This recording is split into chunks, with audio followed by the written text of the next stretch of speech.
ವಿಧಾನಸಭಾ ಚುನಾವಣೆಯಲ್ಲಿ ಕಾಂಗ್ರೆಸ್ ಪಕ್ಷ ಬಹುಮತವನ್ನ ಪಡಿತಾ ಇದ್ದಂತೆ ನಿರ್ದೇಶಕ ಪವನ್ ಒಡೆಯರ್ ಟ್ವೀಟ್ ಮಾಡಿ ಸಿಎಂ ಬೊಮ್ಮಾಯಿ ಅವರನ್ನ ತಿವಿದಿದ್ರು. ಹಿಂದಿನ ಘಟನೆಯೊಂದರ ಬಗ್ಗೆ ಅಸಮಾಧಾನವನ್ನ ವ್ಯಕ್ತಪಡಿಸಿದ್ರು.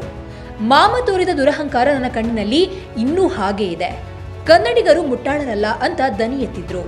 ಈ ಬಗ್ಗೆ ಪರ ವಿರೋಧ ಚರ್ಚೆ ಕೂಡ ನಡೆದಿತ್ತು. ಕೆಲವೊಬ್ರು ಪವನ್ ಒಡೆಯರ್ ಈಗ ಯಾಕೆ ಈ ಬಗ್ಗೆ ಮಾತನಾಡ್ತಾ ಇದ್ದಾರೆ, ಬಿಜೆಪಿ ಸರ್ಕಾರ ಇದ್ದಾಗ ಕೇಳಲು ಧೈರ್ಯ ಇರ್ಲಿಲ್ವೇ, ಹೀಗಂತ ಕಮೆಂಟ್ ಮಾಡಿದ್ರು. ಇದೇ ವಿಚಾರವಾಗಿ ಪವನ್ ಈಗ ಟ್ವೀಟ್ ಮಾಡಿದ್ದಾರೆ. ಜೊತೆಗೆ ಈ ಹಿಂದೆಯೇ ತಾವು ಈ ಬಗ್ಗೆ ಮಾತನಾಡಿದ್ದ ಸಂದರ್ಶನವೊಂದರ ವಿಡಿಯೋ ಲಿಂಕ್ ಅನ್ನ ಶೇರ್ ಮಾಡಿದ್ದಾರೆ. ಸಿಎಂ ರಾಷ್ಟ್ರ ಪ್ರಶಸ್ತಿ ಪಡೆದಂತಹ ಚಿತ್ರತಂಡವನ್ನ ಸೌಜನ್ಯಕ್ಕೂ ಕರೆದು ಮಾತನಾಡಿಸಲಿಲ್ಲ ಅಂತ ನೋವನ್ನ ತೋಡಿಕೊಂಡಿದ್ದಾರೆ. ಈ ವಿಡಿಯೋವನ್ನ ಶೇರ್ ಮಾಡಿರುವಂತಹ ಪವನ್, ಹಲವಾರು ಮುಗ್ಧ ಸ್ನೇಹಿತರು ಈ ವಿಷಯವನ್ನ ಅಂದೇ ಹೇಳಬಹುದಿತ್ತಲ್ವಾ, ಧೈರ್ಯ ಇರ್ಲಿಲ್ವಾ, ಈಗ ಧಮ್ ಬಂತ ಅಂತ ಅಂದವರಿಗೆ ಈ ಕೆಳಗಿನ ಲಿಂಕ್ ನೋಡಿ. ಅಂದು ನಾನು ನನ್ನ ಚಿತ್ರಕ್ಕೆ ಮಾತ್ರ ಅಲ್ಲ, ತಲೆದಂಡ ಚಿತ್ರ, ನಾದದ ನವನೀತ, ಡಾಕ್ಯುಮೆಂಟರಿ ಚಿತ್ರಕ್ಕೂ ದನಿ ಎತ್ತಿದೆ.